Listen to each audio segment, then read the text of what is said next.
Então, boa noite a todos. Bem-vindos ao encontro do Grupo de Filosóficos Juiz de Fora. Nossa reunião acontece todas as terças-feiras, às 19 horas. Essa palestra vai estar gravada, está sendo gravada e vai ser publicada no YouTube, tá? Hoje recebemos a nossa querida irmã Senira Viana, com a palestra A Posição do Teosofista em Questões Sociais Atuais. Senira, muito obrigada pelo seu carinho, atenção conosco, sua generosidade. Então, está com você a palavra. Obrigada. Gratidão. Boa noite a todos, boa noite a Raquel e obrigada pelo honroso convite, né? Eu, quando vi o cartaz da palestra, até acreditei mesmo.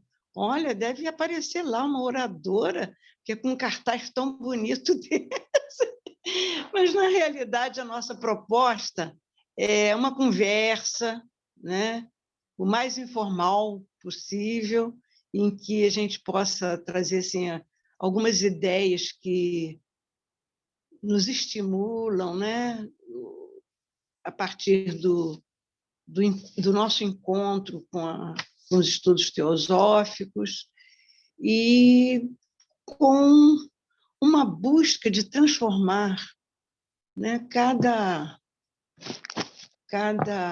aspecto desse aprofundamento que a sociedade teosófica estimula em nós, né?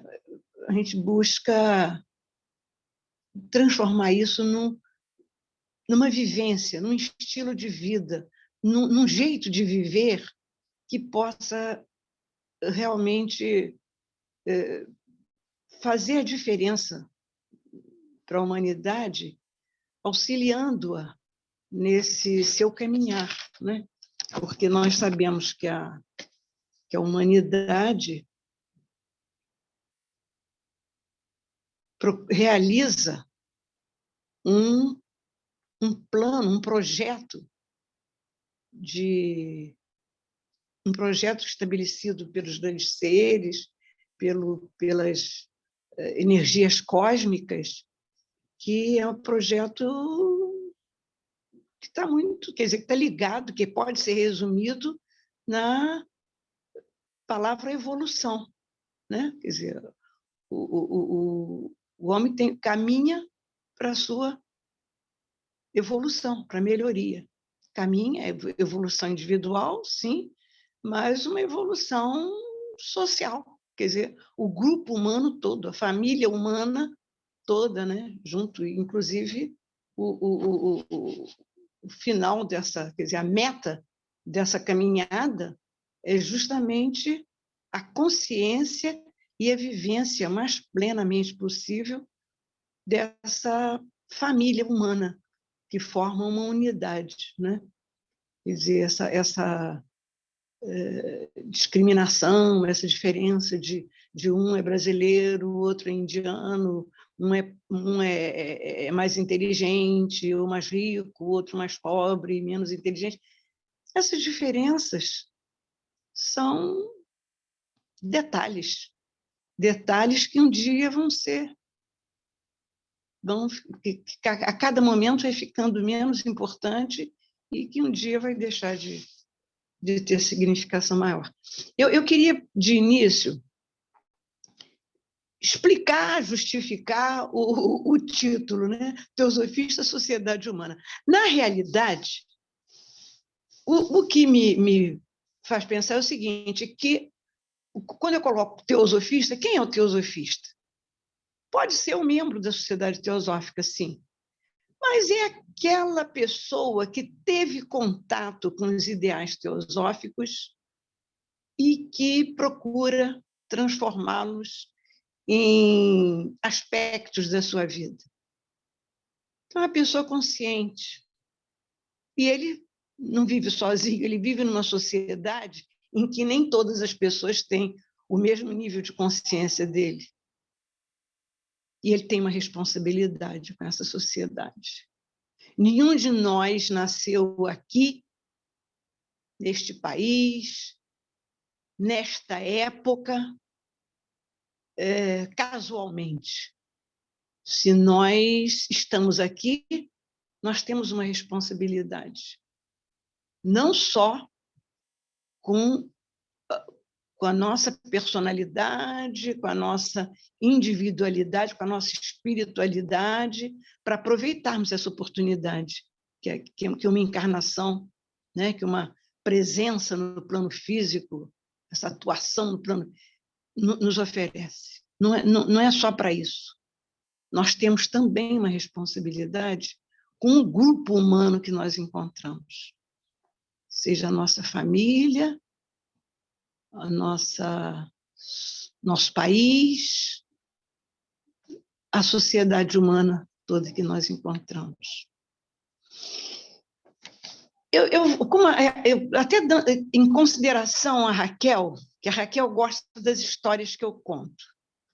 Ela ri, brinca quando eu me refiro aos teosofistas que eu conheci, não é? Quando eu era menina, e que eu chamava de tios, porque era um hábito na época, né? Depois a coisa parece que diminuiu, tudo bem. Na sociedade teosófica, como em todos os outros grupos sociais, há os modismos, né? Eu nasci numa época que estava na moda aqueles adultos, aqueles jovens adultos com os quais eu convivi, eles achavam interessante os filhos de teosofistas chamarem os adultos de tios e tal. E, então, quando eu me refiro, por exemplo, a Aleixo Alves de Souza, Piper de Lacerda Borges, Lourenço Borges, eu falo tio Aleixo, a tia Piper. Tia Piper, então, não consentia que alguém a chamasse de outra coisa que não fosse tia. E até hoje eu ainda tenho, sabe? Ainda tenho filhos de teosofistas que me chamam de tia Senira. E eu me sinto muito feliz e honrada com isso, né? Não vou dizer quem é, porque agora eles já são adultos também, eles não são tão crianças. Aí é outra geração, a dos netos, os netos dos meus companheiros de juventude teosófica, esses já não estão tão na moda, mas os filhos, sim, alguns filhos de teosofistas me chamam de tia.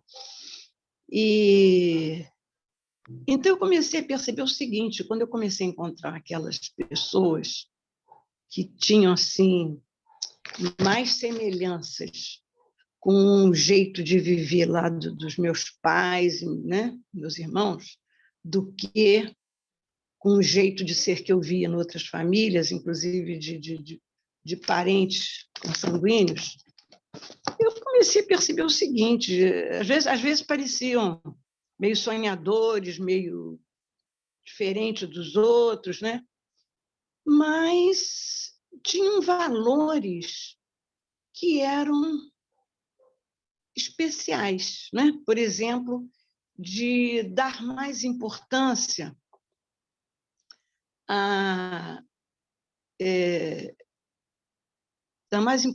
por exemplo, a estudo do que a posses materiais, de não se preocupar muito com conforto físico, mas se importar com o conforto emocional.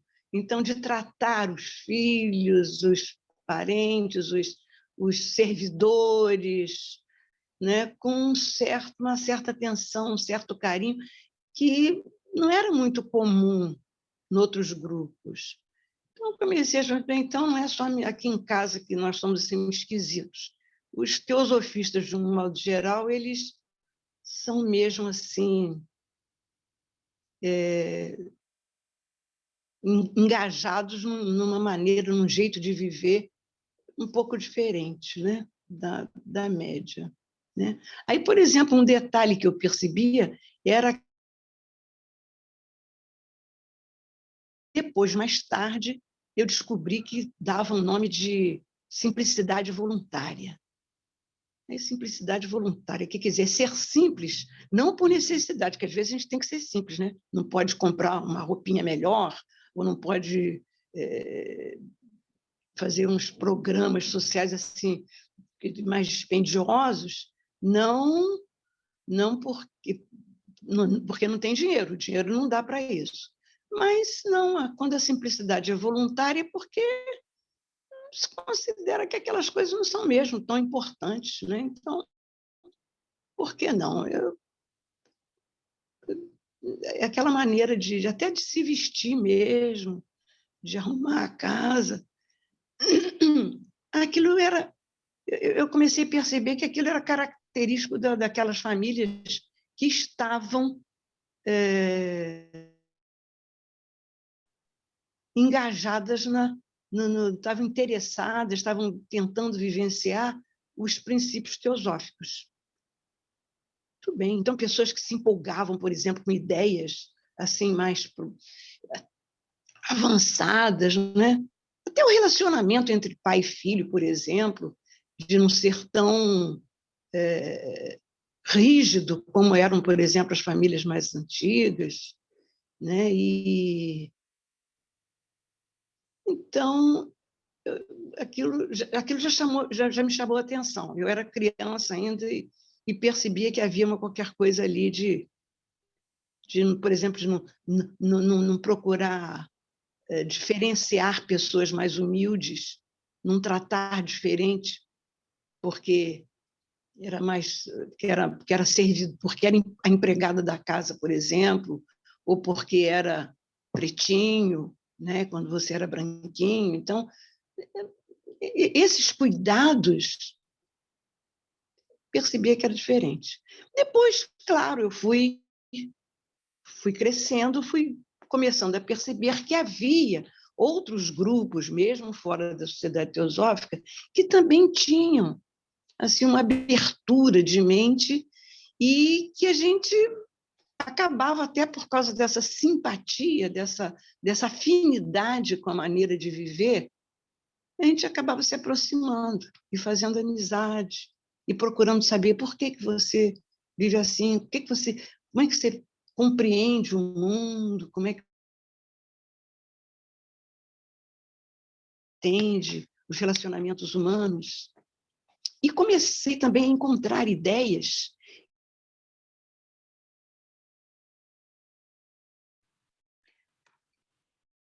Senira, para mim está congelando um pouco para vocês também. Não sei assim, se... para mim também. Tá. Gelou. Senira, você nos ouve? Não sei se ela ainda está na reunião ou se ela caiu. Deixa eu conferir aqui. Para mim parece que ela caiu. Para mim ela está aqui na sala ainda, né? Acho que agora ela quer. Sim. Vamos então aguardar um pouco ela retorno.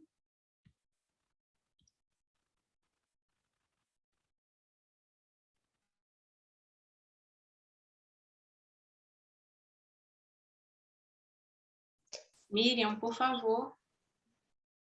Oi. Miriam?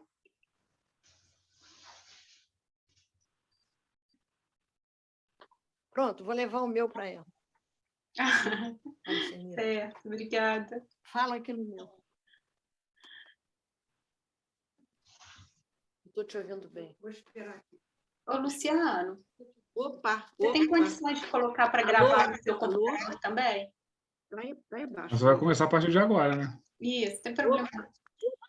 Não, o meu aparelho lá me deixou na mão. Eu peguei da minha irmã. Tá ótimo. Eu não preciso ver, mas eu quero ser visto no meu.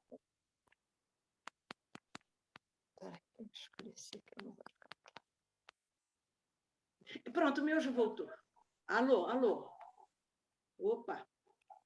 Deixa eu ver aqui. Senira, parece que você tinha voltado, mas caiu de novo. Ah, não. Você está aqui na sala. Agora você tem 2 aparelhos. Você pode escolher. Pronto. Ok. Pronto. Agora, estou com o meu. Não, mas o da Miriam...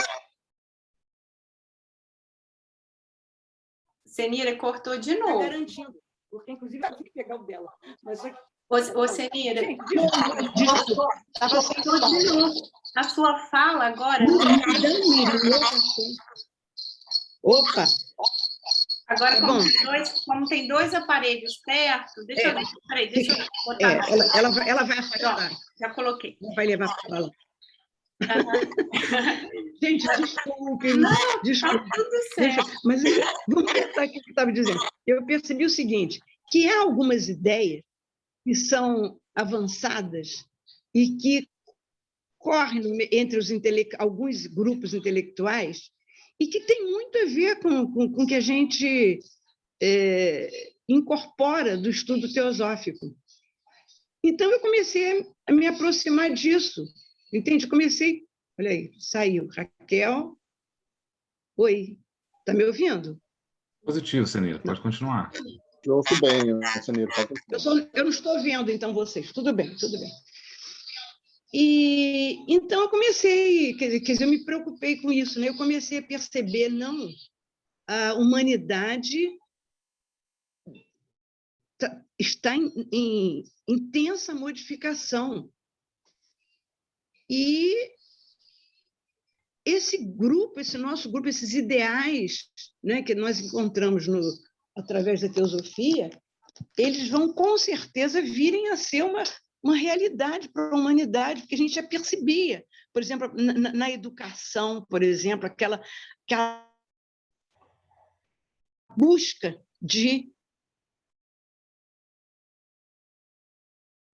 educação com a mentalidade fraternista, né, que propagada pela sociedade teosófica, que a gente encontrava no estudo teosófico, e a compreensão da dinâmica de grupos, de trabalhos em grupo, a previsão, inclusive, na área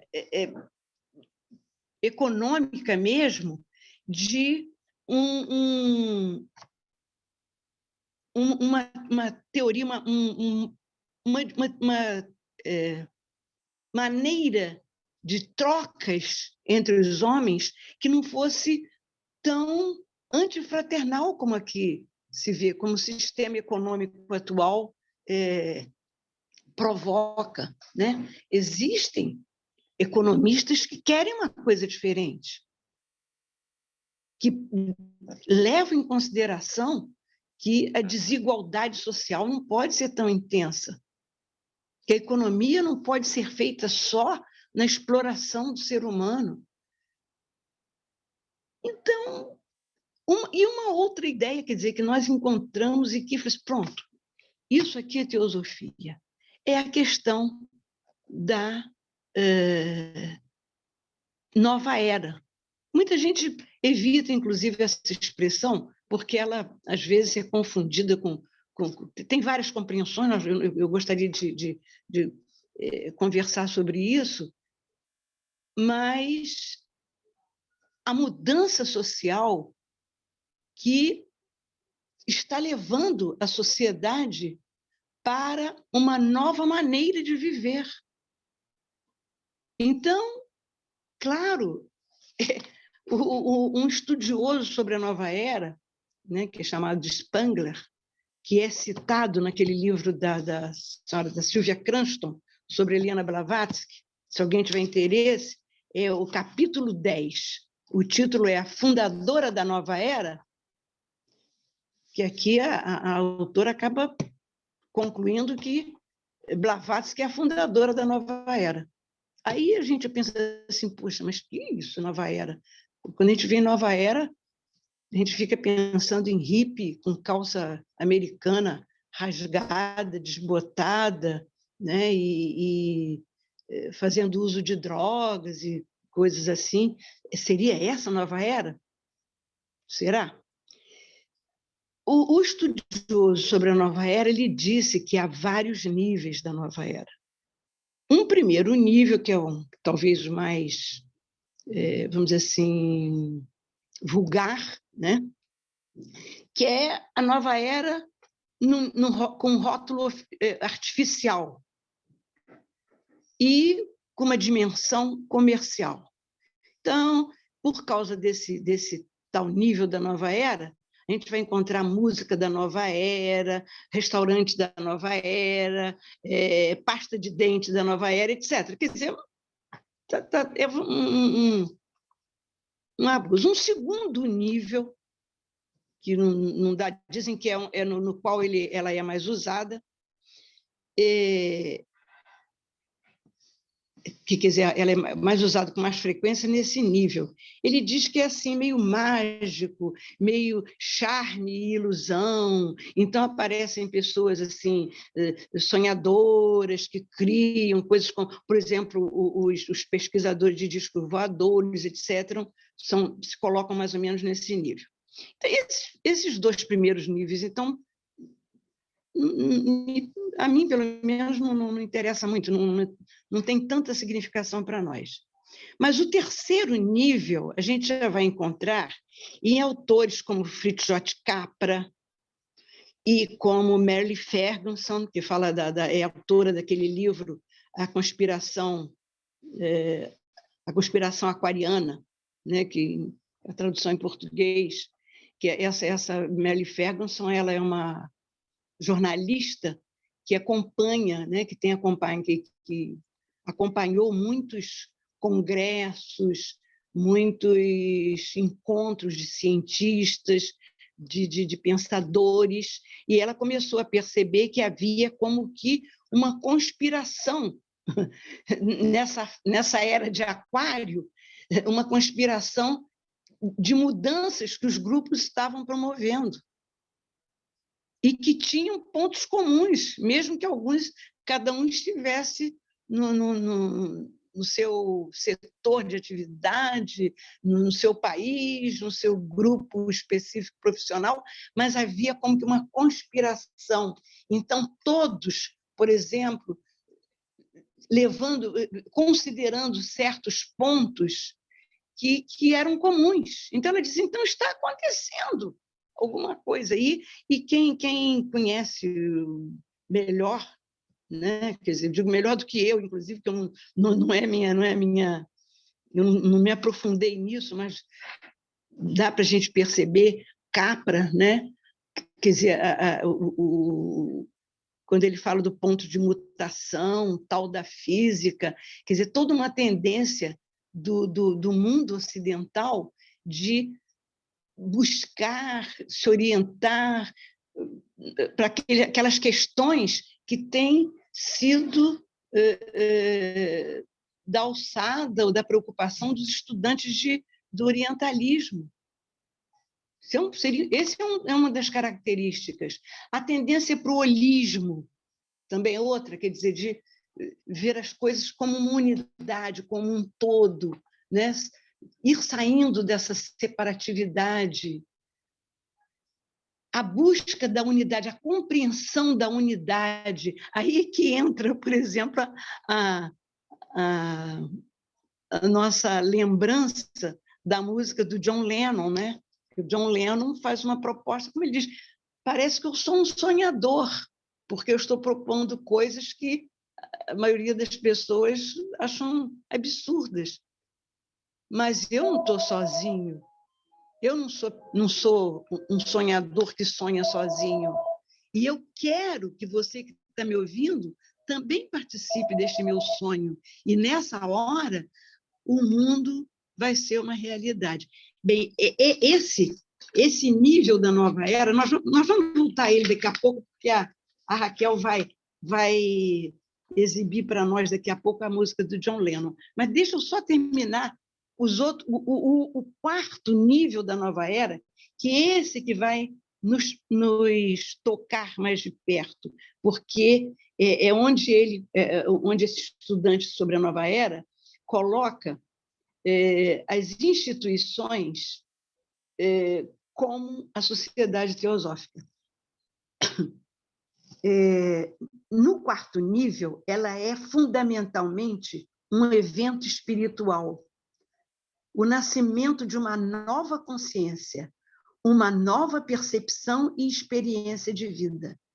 É a nova era como um estado de ser, um modo de relacionamento com os outros que é mutuamente estimulante e enriquecedor, mais do que uma experiência espiritual, cujo foco será mais fácil encontrar naquele outro nível lá do charme, né? Aqui é diferente.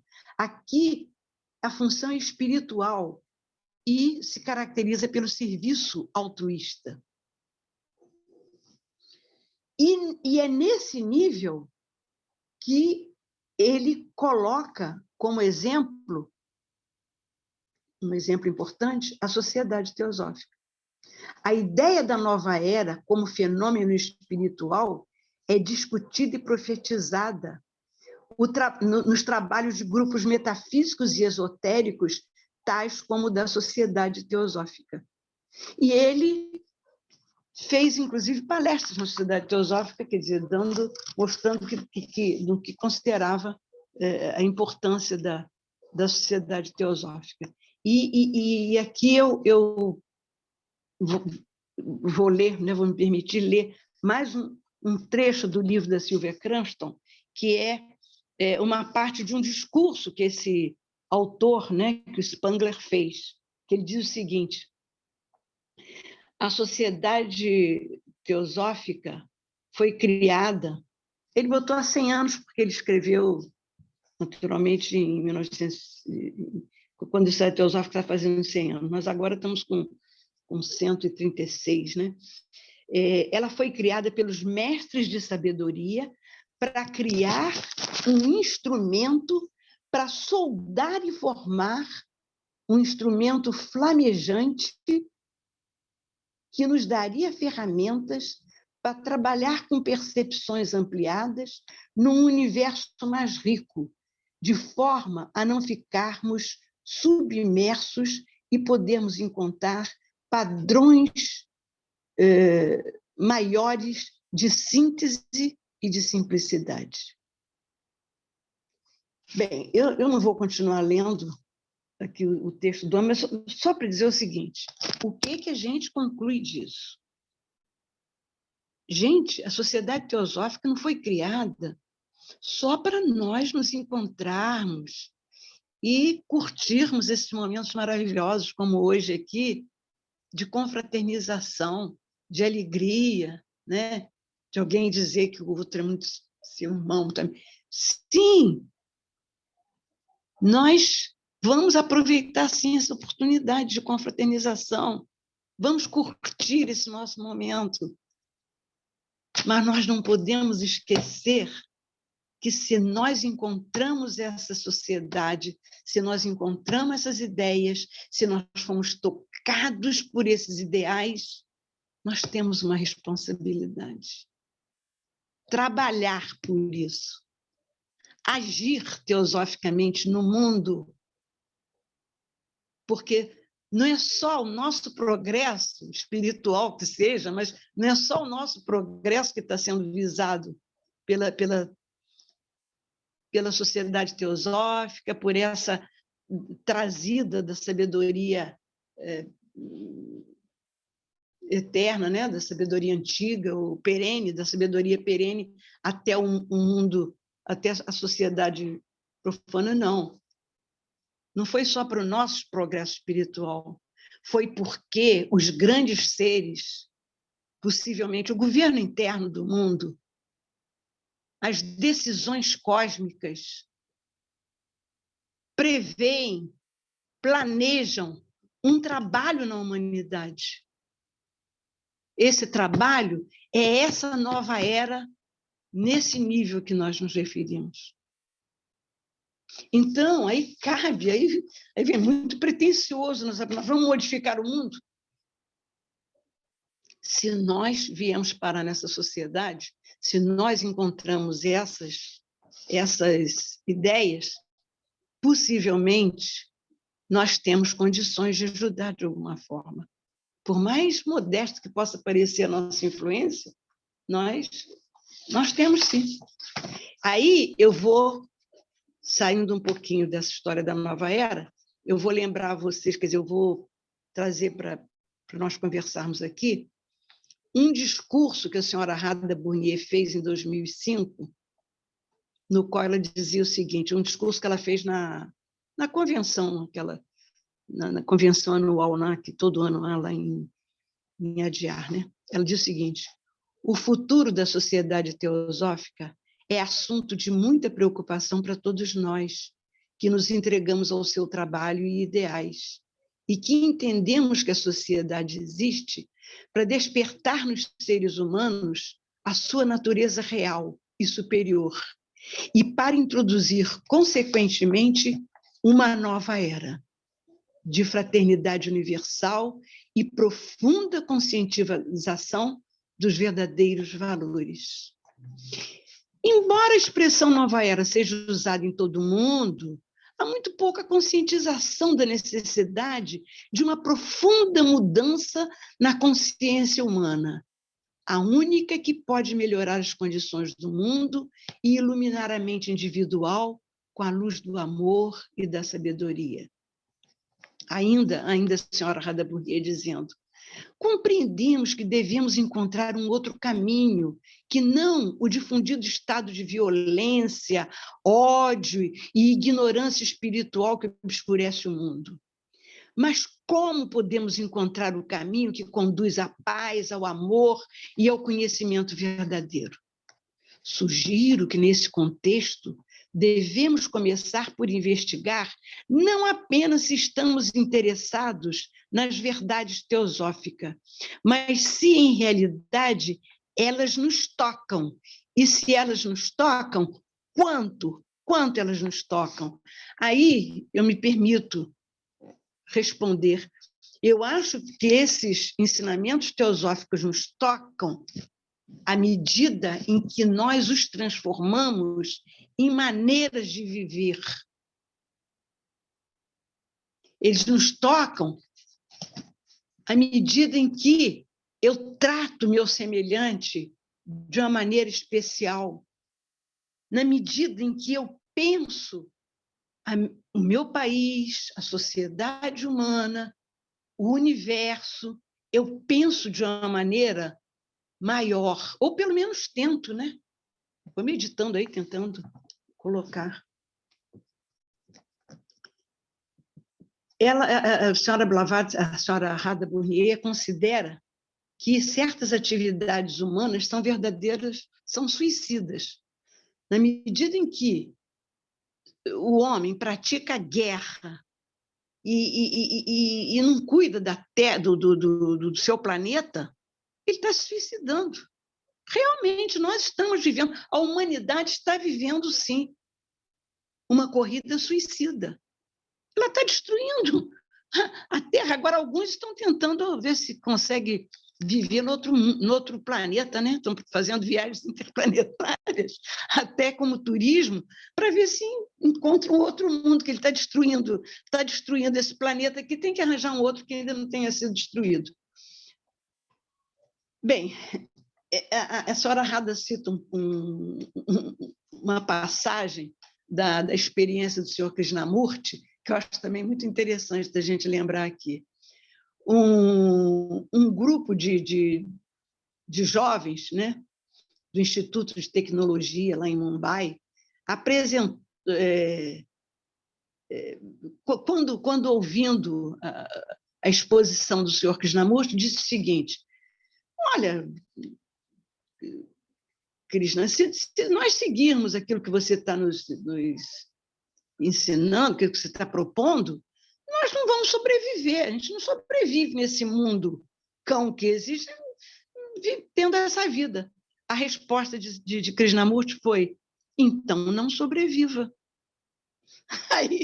Aí a senhora Radha, nesse discurso, começa a analisar o que ela entende como sobrevivência.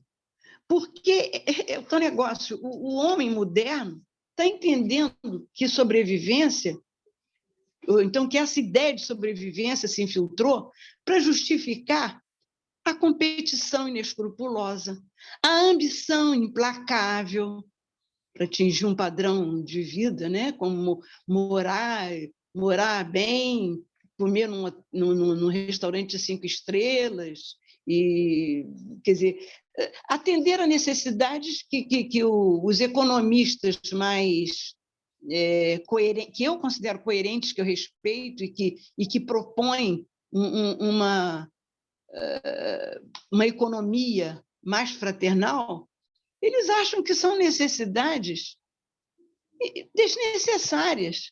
São necessidades criadas por um marketing cruel, por um grupo de detentores de bens que eles querem que para nós faltem esses bens. Então, eles inventam para nós, através de para nós, para as pessoas que, sobretudo as pessoas que não são esclarecidas, não estão com a mente aberta e prevenidos contra isso.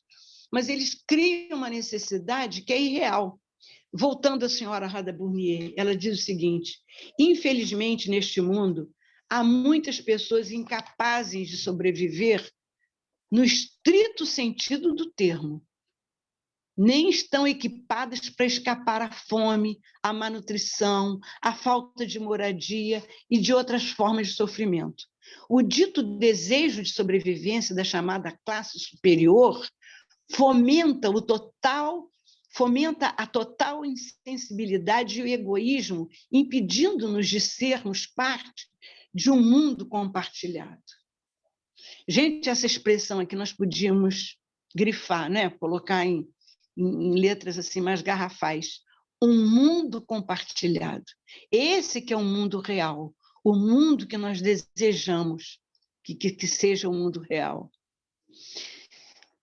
Ainda citando a senhora Radha Burnier, o termo viver, em contraste com sobreviver, sugere certa intensificação da existência no corpo físico para um nível mais alto, por meio do que chamamos cultura.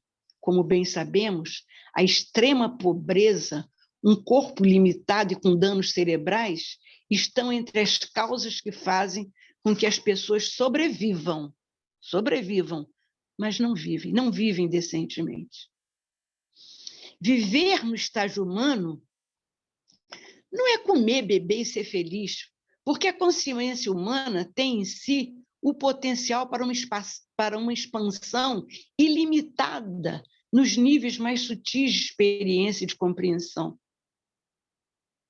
O homem primitivo torna-se civilizado através da dedicação à arte, à música, à atividade científica, à investigação das estrelas, dos átomos e miríades de outros aspectos do universo, e à filosofia e à filantropia.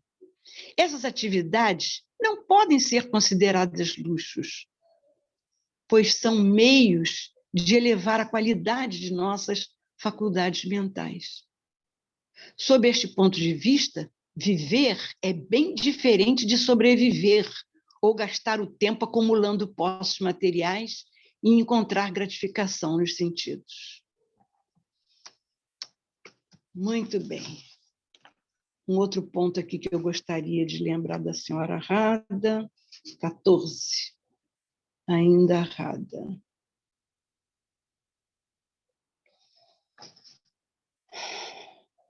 Ela diz o seguinte: as verdades da teosofia não são propostas teóricas ou intelectuais. Elas dizem respeito à vida. Se acharmos que estas são verdades prosaicas e comuns, estimulantes intelectuais, elevadoras da moralidade ou iluminadoras do espírito, tudo depende inteiramente de nós. Uma nova qualidade de vida, uma nova dimensão em nossas vidas, em nossas relações, podem alegrar nossa existência, se aprendermos a estar vivos a assuntos usualmente considerados como parte dos ensinamentos teosóficos. Aí ela cita como exemplo a reencarnação, a diferença que pode fazer aqui para nós, né, o fato de aceitar a reencarnação. Mas o que ela diz é o seguinte: cada verdade teosófica, que ela diz que essas verdades teosóficas são sempre sobre a natureza da vida, mas cada verdade dessa tem um lado formal e também um propósito e significado oculto. Estar vivo a eles tem enormes implicações.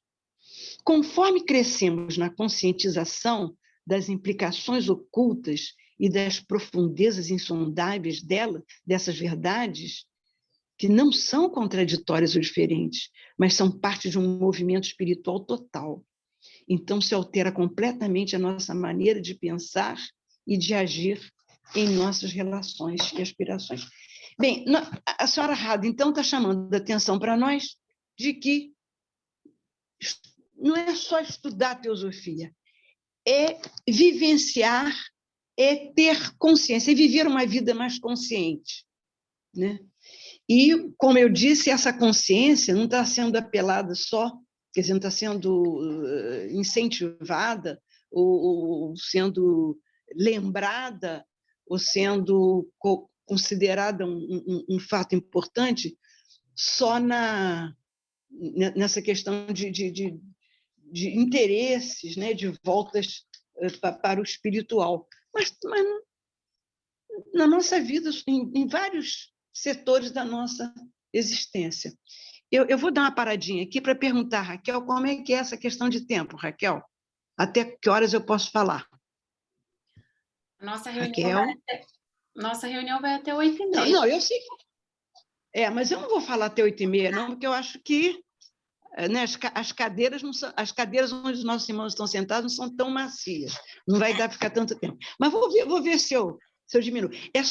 Quero só chamar a atenção para o seguinte: no livro A Chave para a Teosofia, nós vamos encontrar também alguns pontos em que a senhora Blavatsky não só lembra, não só acentua, mas ela insiste. Eu peguei vários aspectos, mas não vou ficar citando, não, que eu já citei muito a Rada, porque realmente o discurso da Rada eu não consegui evitar de falar, e depois eu vou terminar com o finalzinho do discurso dela também. Mas a senhora Blavatsky também chama atenção, e ela chega a dizer mesmo em algum momento aqui da Chave para a Teosofia, que é dever do teosofista, quer dizer, aquele que encontrou essa verdade, que é um dever dele trabalhar para a humanidade, né? Quer dizer, o dever é aquilo que é devido à humanidade, aos nossos semelhantes, vizinhos, família, aquilo que devemos a todos aqueles que estão mais pobres e estão mais desamparados do que nós. É uma dívida que, se não for paga durante a vida, fará de nós insolventes espirituais e falidos morais na nossa próxima encarnação. Isso a senhora Blavatsky chama atenção, eu não vou ficar citando mais, porque... Mas fica aqui o conselho, né, de se voltar. Quem quiser dar uma voltinha lá na Chave para a Teosofia, para isso aí ficar bem amplo. Agora, falou alguma coisa? Não. Não, posso continuar? Mas eu poderia... Senira, você me ouve? Sim, sim. Tá, eu gostaria de falar que, assim, tá muito bom, e você pode citar, continuar citando, trazendo... Tudo bem. Tá. Eu queria chamar a atenção, então, dentro desse estilo de vida, né, esse estilo de vida, essa maneira de ser teosófica no mundo, né, eu queria assim, assentar uns pontinhos mais para nós não nos encerrar. A questão econômica, da economia no mundo. Né? Eu estou me lembrando de Gandhi, que Gandhi dizia que o planeta, nosso planeta, ele tem condições de vida, oferece recursos para manter a vida da humanidade. Agora, ele não resiste a abusos. Então, o que a gente percebe? Que há uma divisão antifraternal dos recursos que o planeta oferece. Né? Enquanto a alguns faltam alguns recursos, outros desperdiçam, outros abusam. Né? Eu vou desligar o telefone que está fazendo... Não está ouvindo barulho? Uma campanha telefônica? Tá, mas não está atrapalhando, não. Incomodando, não. Então, não, se está incomodando só a mim, então eu esqueço. Então, o que acontece? Faz parte do nosso trabalho teosófico, do nosso comportamento teosófico, nos preocuparmos com essa economia no mundo. Temos temos um comportamento ecológico, né? Quer dizer, e o mundo, para que isso aconteça, o mundo tem que evoluir para uma fraternidade plena, inclusive e principalmente econômica, né? Um outro ponto também que eu queria chamar a atenção é a questão do vegetarianismo, né? E tudo bem, é uma esquisitice aí, que também é uma peculiaridade assim, de teosofistas e outros grupos, né? Mas, assim, que têm contato com essas ideias espirituais. Acontece o seguinte: o planeta, as condições nossas do planeta, eles não está permitindo mais a pecuária. Eu acho um absurdo que, enquanto alguns intelectuais, alguns estudiosos têm consciência disso, mas eu não sei por que a grande imprensa, por que isso não é mais espalhado, por que isso não é dito com mais franqueza. Eu me lembro, ontem eu estava assistindo um trecho aqui de uma conversa aqui sobre uma questão da importação da carne, né? Está dizendo assim que está havendo um problema, que o Brasil vende carne para a China, não sei o quê, que houve um problema aí que a China não estava comprando. Então, eu me lembro que o jornalista dizia assim: não, mas está sendo chamada a atenção que não é o consumo da carne que tem que diminuir, não. É a produção que, sabe, eles falavam aquilo como se estivessem tratando de um ser que todos nós sabemos.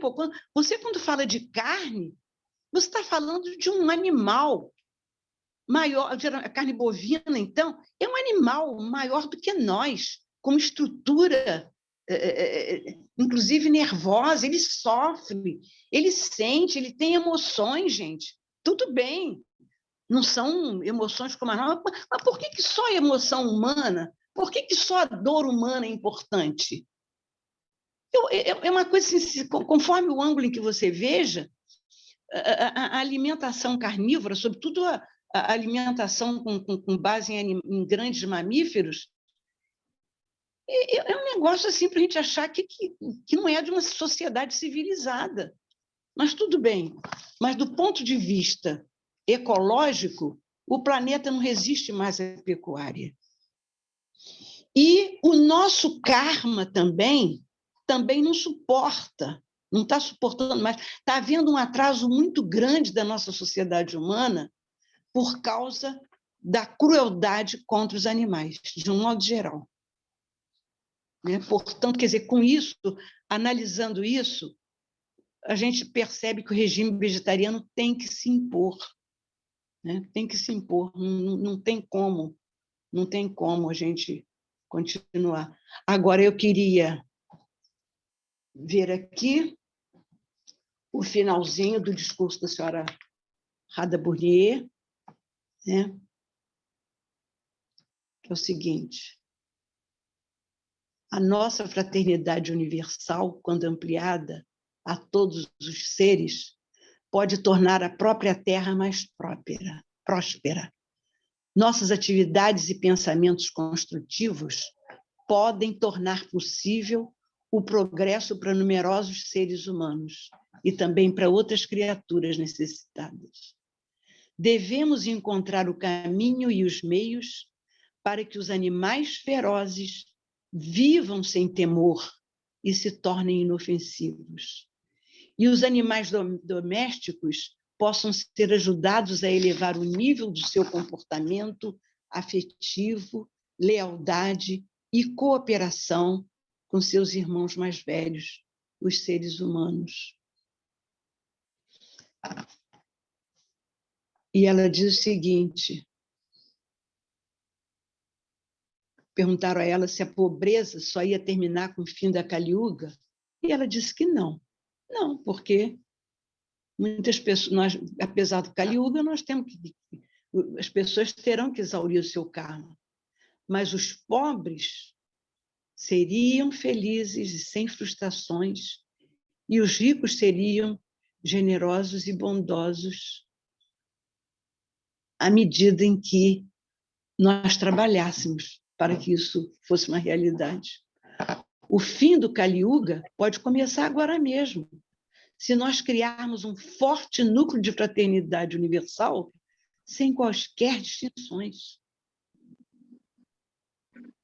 estaremos vivos para a verdade dessa regenerativa fraternidade considerada pelos Mahatmas.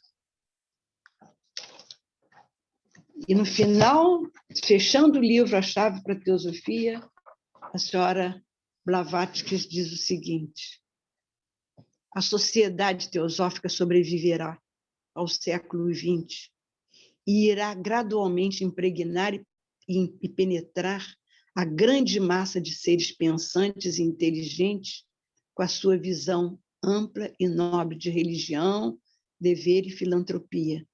Lenta, mas firmemente, irá quebrando os grilhões de credos e dogmas, de preconceitos sociais e de castas.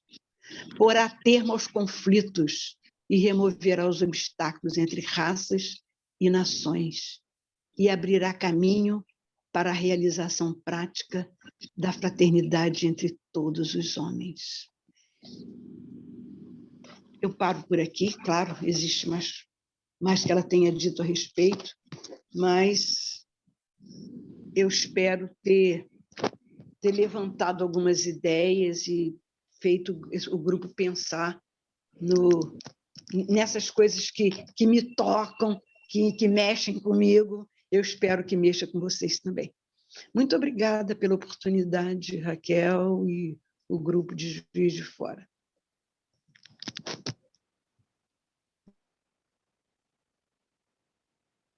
Ô, Sanira, eu gostaria de fazer 2 comentários rápidos. Eu posso falar? Claro, Sindó. Vamos deixar o Sandro falar e aí depois, em seguida, Sim, com certeza. você. Pode falar, senão. Deixa ela falar primeiro, Raquel. Pode falar, senão. Posso falar? Não, eu queria lembrar aqui que o Leon Tolstói, ele morreu em 1901, se não me engano, né? Portanto, ele deve ter dito isso, obviamente, nos anos 1800 e tal. Ele disse que comer carne, eu tenho isso copiado aqui, porque eu estudei, fiz uma palestra sobre ele há muitos anos atrás. Comer carne é a sobrevivência da brutalidade. A mudança para o vegetarianismo a mudança para o vegetarianismo é a consequência natural da iluminação. E quanto à mudança também da nova era, que Senira... Bom, tem muita coisa aqui do que Senira falou, muita coisa mesmo. Mas tem muita coisa que eu não vou falar, porque ele falava da dureza, da falta de direção adequada das religiões e dos serviços militares. Ele falava muito isso, que eram embrutecidos e tornava as pessoas, embotava as pessoas, né? Impedia a pessoa de raciocinar livremente. Mas outro trechozinho que ele falou aqui, ele acreditava na bondade inata do homem e no advento de uma nova era em que a humanidade viveria unida com uma grande família num planeta sem fronteiras, com governo único, apenas administrador, não opressor, sem discriminações e sem guerras. Só para falar, teria muita coisa aqui para falar disso, tudo que Senira falou aí. Mas eu vou ficar por aqui para dar oportunidade aos outros irmãos de falarem também. Ele era muito muito interessante. Ele era um cristão ortodoxo inicialmente, mas um cristão diferenciado que fazia jejum, era vegetariano, fazia caminhadas, meditações, coisas assim. E é isso. Ele falava também, não vos torneis servos dos homens. Ele falava muito contra a opressão, né? A opressão do Estado, a opressão das religiões. É isso. Vou ficar por aqui. Senira, muitíssimo obrigada ao JET pela oportunidade de convidar a Senira para nos falar.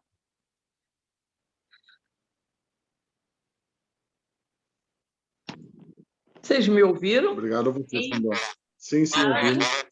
Obrigada. E ouvimos sim, senhor. Ouvimos sim, obrigada. É só dois pequenos destaques, Senira. Primeiro que esse conhecimento de teosofia, né, realmente ele faz diferença para o teósofo, né? Ele vai chegar um momento com os estudos, dedicação, a sua autoobservação, com o tempo ele vai dar uma diferença grande para o teósofo. Só que ela não é igual para todos na mesma medida também. Se você faz uma faculdade, uma academia de formação superior, parece que o conteúdo é mais cartesiano, mais direcionado da mesma forma para todos os alunos daquela sala, né? A prova tem um valor, né? Aqui não há prova escrita, né? Então, só lembrar que esse conteúdo de teosofia, ele é passado para a gente, mas de uma maneira muito diferente do que o outro irmão recebe, o irmão que está no mesmo grupo, na mesma loja teosófica. Ele vai absorver aquilo de uma maneira diferente, né? Num ritmo diferente. Como a gente não tem prova escrita, não é avaliado isso, né? E o segundo aspecto é que, às vezes, a sociedade comum, nossos amigos e irmãos de não teósofos, que conhecem pouco de teosofia, eles nos colocam um título que nós somos só cabeções, só estudamos, né? Isso é muito comum. Eu já ouvi muitas vezes isso, de pessoas que conhecem pouco de teosofia, terem essa impressão da gente. Entre nós, acho que não acontece isso, que a gente sabe como é que é trabalhado isso na gente mesmo. Só esses dois comentários breves. Obrigado, Senira.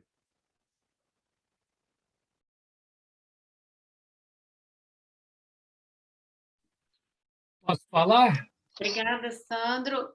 Maurício, vamos seguir a ordem? A Cláudia pediu a palavra aqui primeiro. Cláudia, por favor. Antes da Cláudia, posso dar só fazer um comentário sobre o que o Sandro falou? Que, claro, é claro que há as diferenças individuais. Cada um de nós vai aproveitar essas ideias e vai estruturar o seu estilo de vida na sua maneira pessoal.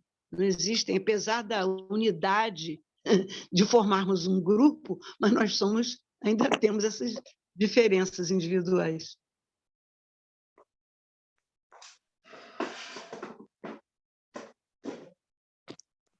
Cláudia, por favor. Oi, boa noite a todas e todos. Eu sou uma das que não entende nada de teosofia, não assim com essa palavra, né? Sempre estudei bastante religiões e, sobretudo, vivenciei essas religiões, essas práticas, filosofias, mas tenho uma vivência de educadora popular e de movimentos sociais.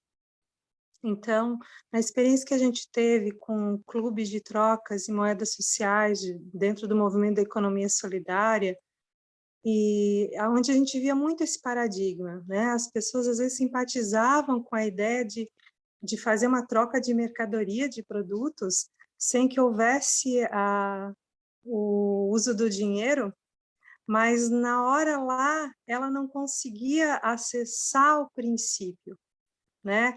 E aí a gente fazia todo um trabalho de sensibilização, tutoriando as pessoas novas, né? Para trabalhar a ideia de valor, né? E o valor do tempo, o valor do trabalho humano, o valor da troca, né? E mesmo com crianças, quando tivemos essas oportunidades, também foi bem interessante. E é tão interessante quando a gente se relaciona com o outro, de um modo a não ter um preconceito.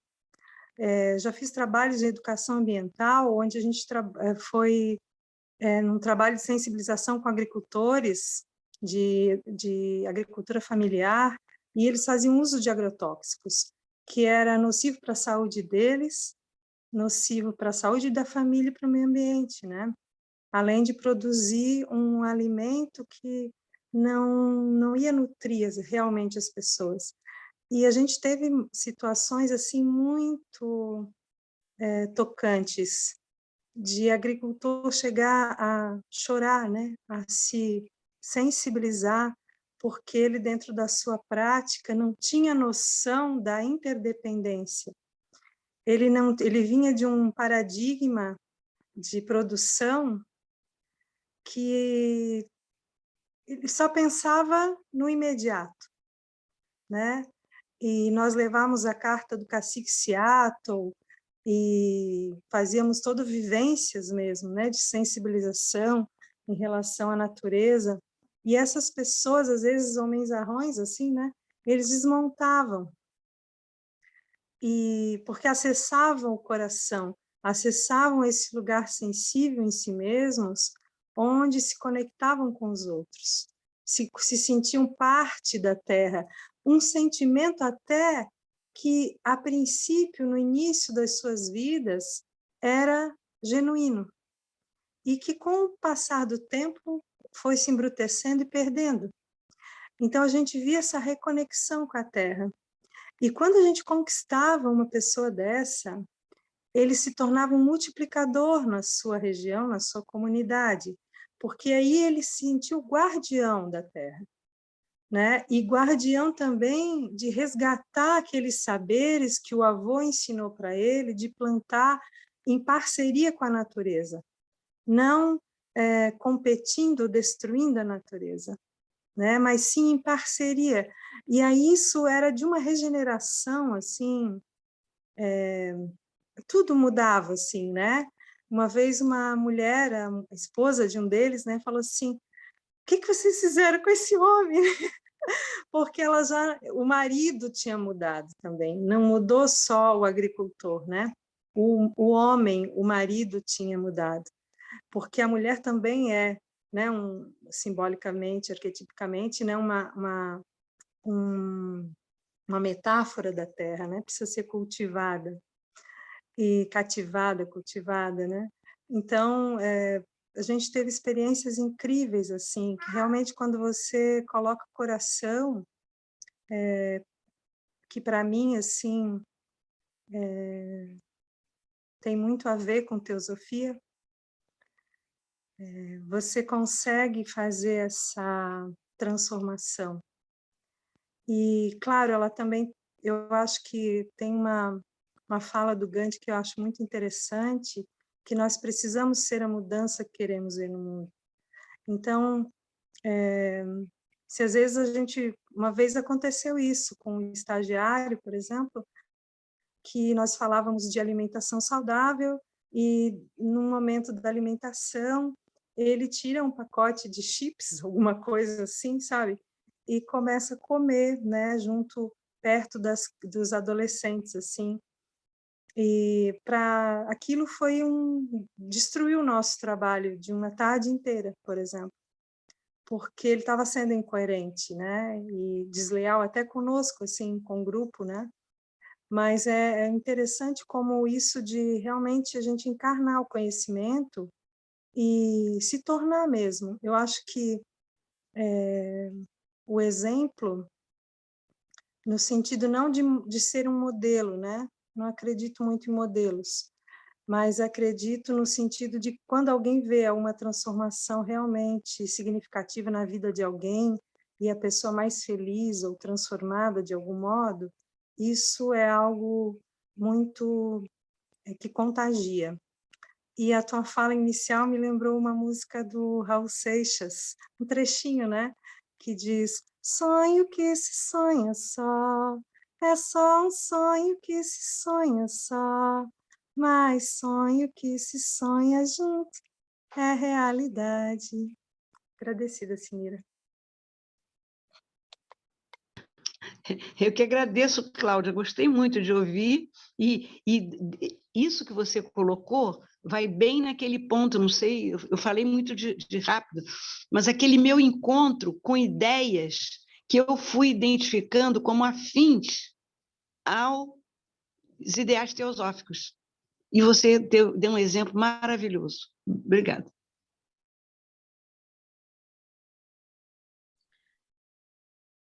Maurício, por favor. Você, linda, quero te agradecer muito, muitíssimo obrigado pela bela e rica palestra que você nos proporcionou. E lembrei aqui de uma expressão que você até usou no início, de simplicidade voluntária. Você é um exemplo claro de simplicidade voluntária. Nós tivemos poucos encontros pessoais, mas desde o primeiro deu para notar a sua simpatia, a sua autenticidade, a sua generosidade com todos ao seu redor, entendeu? Você espelha muito bem, né, o que os membros da Sociedade Teosófica, principalmente eu, que pela idade não estou muito distante de você, mas pela prática teosófica eu sou um neófito, entendeu?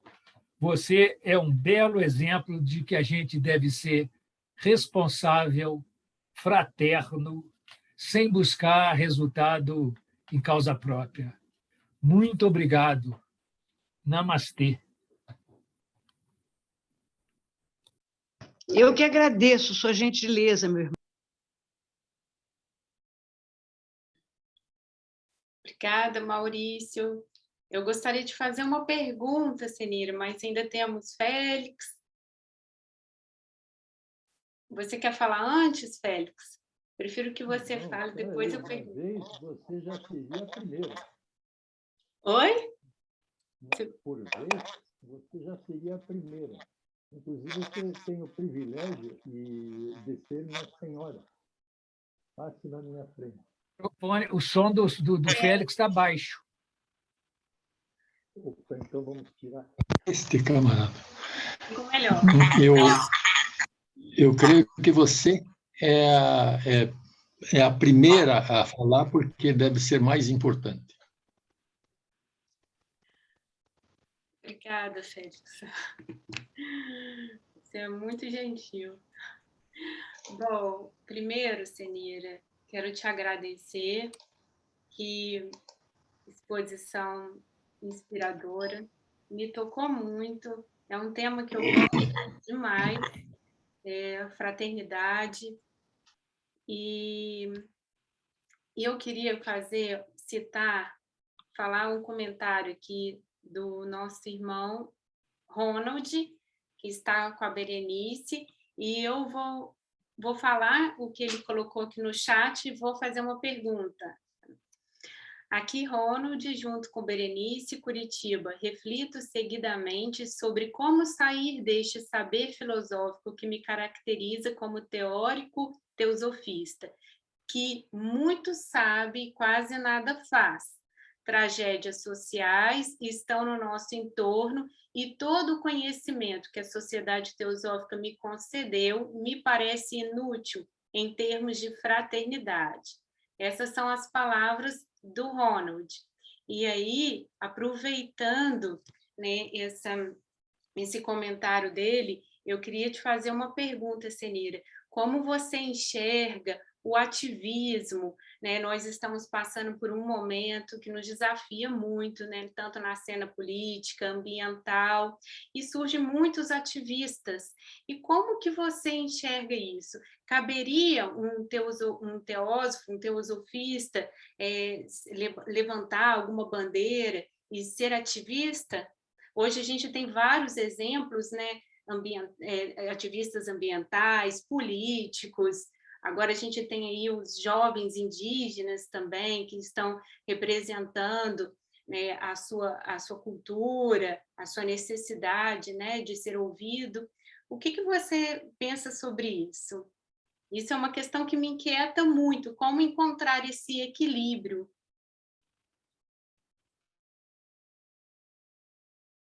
Tá no mudo, Senira.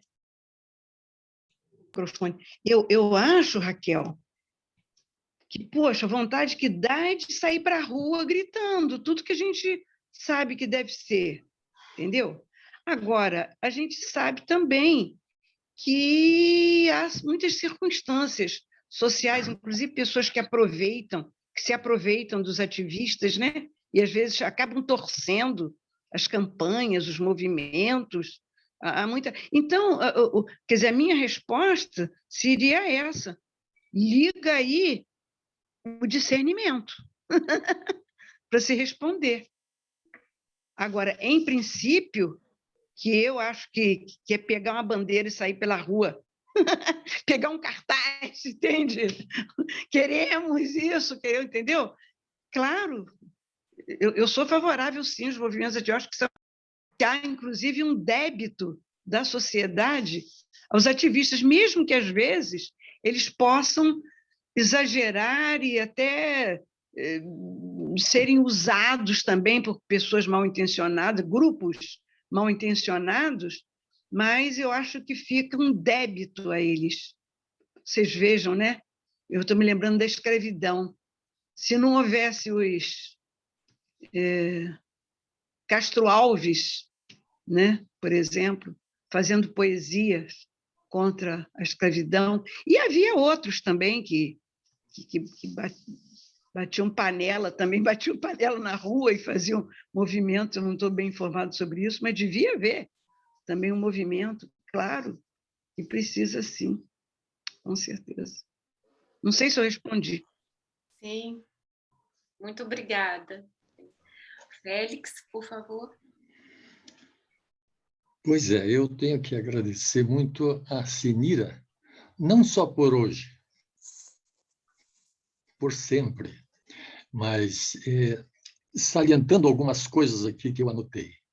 Sobre a teosofia e a economia que ela se referiu, né? A teosofia e a economia, no caso, são opostos. Nós temos a teosofia lutando pelo altruísmo. Então, uma das bandeiras da teosofia é o altruísmo, é o pensamento em direção ao outro, é o amor ao outro. E a economia, a tônica da economia é o egoísmo, o acúmulo de riquezas, a propriedade absoluta, o esquecimento do outro, o interesse do economista, do capitalista, é ser único e acumular todas as riquezas. Então, o outro, a valoração do outro é uma coisa assim secundária. Então, este é um ponto. O outro ponto que a Raquel perguntou, eu gostaria de lembrar o seguinte: a sociedade teosófica tem como meta a autotransformação. Isso é uma revolução. Toda pessoa que se autorrevoluciona, que se auto-observa, ela se transforma num ser melhor, num ser que pensa no outro, que valora o outro. E este é um ser que faz uma revolução no mundo, porque ele tem uma influência em toda a humanidade. E essa influência a gente pode medir pelaquela borboleta que bate asa aqui e ela influencia lá no Everest. Essa figuração pode ser assim um tanto estapafúrdia, mas ela é verdadeira. E uma outra coisa é o seguinte: lá pelos anos 2500, Confúcio disse o seguinte: nada é bastante se considerarmos pouco o que é suficiente. E isso faz com que nós medamos ou tenhamos uma medida mais ou menos do que precisa o ser humano. O ser humano não precisa quase de nada. Ele precisa desse convívio fraternal com o outro. É isso que sustenta o ser humano, a fraternidade. E é uma das bandeiras da sociedade teosófica. Então, a sociedade teosófica nos faz feliz porque entre os teósofos que é um grupo assim pequeno, mas razoável, ele nos dá confiança. Nós temos confiança no teósofo. Nós temos uma confiança tal que vamos suprindo a nossa desconfiança com a confiança também em quem não é teósofo, porque há uma mudança geral e a nossa Kali Yuga vai se transformar, não sei se para a nossa geração, mas vai se transformar no Satya Yuga, que é a Yuga da espiritualidade. Eu fico muito grato a Senira, fico muito grato a Raquel, ao Sandro, fico muito grato às colocações de todos, inclusive da Cláudia, muito sensível. Parabéns a todos por esse nosso convívio muito feliz. Muito obrigado. Parabéns, Senira. Muito obrigada, Félix. Raquel, me permite dar um último toquezinho aqui? Uma luz no fundo do túnel. O Félix falou muito bem da economia. Ele está se referindo à economia predominante, aquilo que realmente existe. Mas a nossa notícia boa é a seguinte: existem já autores, mesmo dentro da economia, que estão apontando para uma economia mais solidária, para Inclusive, eu citei na participação que eu tive na última escola de verão, aquele autor que, inclusive, é um professor aqui de Niterói, é o professor Paulo Roberto da Silva. Ele escreveu um livro que eu terei o maior prazer, Félix, de mandar para você pelo correio, um exemplar do livro desse meu amigo, Consciência e Abundância. Como a gente está no finalzinho, vou só resumir a teoria, né, a teoria do Paulo Roberto, que ele indica. Quer dizer, claro que ele não é sozinho, ele cita vários autores, ele tem outros economistas que refletiriam consciência, abundância e economia, o nome do livro dele. Quer dizer o seguinte: à medida em que a sociedade humana seja consciente e viva conscientemente, quer dizer, a consciência fraternal, em vez de miséria, nós só teremos abundância. Mas eu vou mandar o livro para você. Eu vou ficar muito contente, Senira.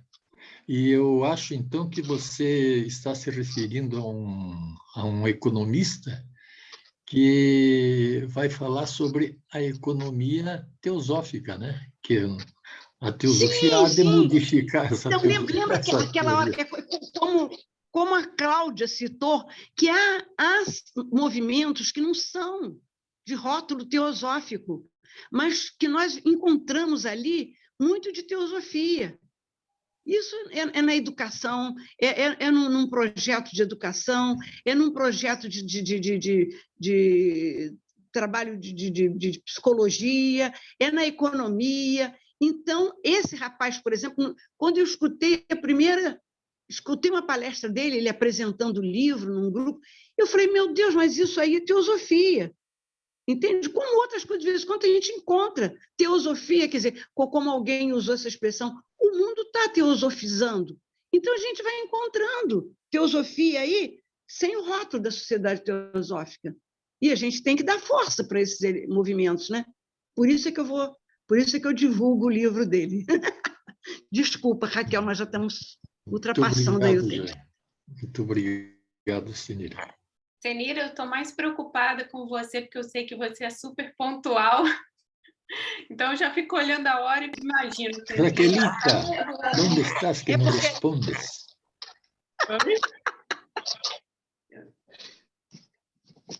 Eu não escutei. também gostaria de dar uma palavrinha. Luciana. Oi, Félix, tudo bem? Então, ô Sinira, sua palestra foi, assim, motivadora. E eu gostaria também, assim, de mostrar, né, de representar, porque a gente percebe que, de acordo com o que a gente vai estudando, realmente a teosofia traz essa transformação, não só assim para a nossa vida individual, mas na forma que a gente vê as coisas acontecendo, a gente sente que existe esse eco que a gente consegue fazer. Eu acho que isso motiva a gente e faz com que também a gente tenha essa vontade de participar. É o que vem acontecendo comigo, sabe? É transformador demais, e a gente percebe que onde a gente passa, realmente a gente consegue deixar um rastro, sabe? De acordo com que a gente está absorvendo isso, tomando assim uma responsabilidade, entende? Assim, de unidade mesmo com as coisas. E eu gosto de uma frase que o Gandhi falou, partindo para essa parte também da política que a gente vê aí, que isso é um modelo implantado, que, de acordo também, hoje, assim, muita coisa eu não percebia, hoje, assim, eu vejo, não só com uma visão, assim, pessoal, mas a gente consegue perceber que esse viés, essa falta de informação espiritual da gente também, que não só a razão, hoje, ela dá a resposta, entende? A gente precisa dessa inteligência espiritual, que ela é unificadora. A gente percebe que, de acordo que a sociedade em si vai tendo esses conhecimentos, elas também vão tendo oportunidade de participar. E se a gente toma esses conhecimentos, a gente percebe que essa transformação existe na gente, ela vai passar também para a humanidade, porque é um ciclo de desenvolvimento, né? A gente tem esses princípios, a gente carrega eles. O negócio é a gente não colocar paixão na frente deles. Eu acho que, de acordo com o nosso despertar de consciência, a nossa busca espiritual, a gente vai tendo esse discernimento dentro da gente, a gente percebe, entende? Essa transformação não só em nós, a gente percebe que a gente planta de verdade, sabe? Eu acho assim, a teosofia é maravilhosa, gente. Assim, sem palavras, né? Obrigada, Obrigado, Luciana. Sandro, você vai querer encerrar? Senira, você vai querer fazer algum comentário antes, para a gente encerrar? Não, obrigada, eu já agradeci, e, poxa, gostei muito de receber também esses comentários, alguns desses comentários me enriqueceram também. E se me chamarem para falar sobre o assunto outra vez, eu vou comentar o que a Cláudia falou, o que o Félix falou. Com certeza. Eu só queria fazer uma pergunta. Então, muito obrigada, foi um prazer. Sandro, antes de você fazer o encerramento, eu só gostaria de perguntar ao Paulo se ele tinha pedido a palavra, e eu sei que para ele esse assunto também é muito importante. E aí você abaixou. Queria saber se você quer fazer algum comentário. Eu gostaria de fazer um comentário, vocês estão me ouvindo? Sim. Senira, parabéns, tá? Muito obrigado pela palestra, pelos conhecimentos.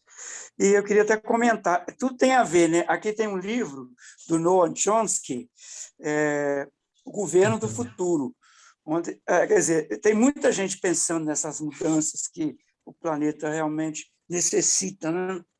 E ele fala aqui que muita coisa não mudou ainda, né? A gente fala muito de liberdade, da questão da liberdade, mas até que ponto, né? Eu queria citar um trechinho que ele fala aqui, rapidamente, quer dizer, da questão da escravidão.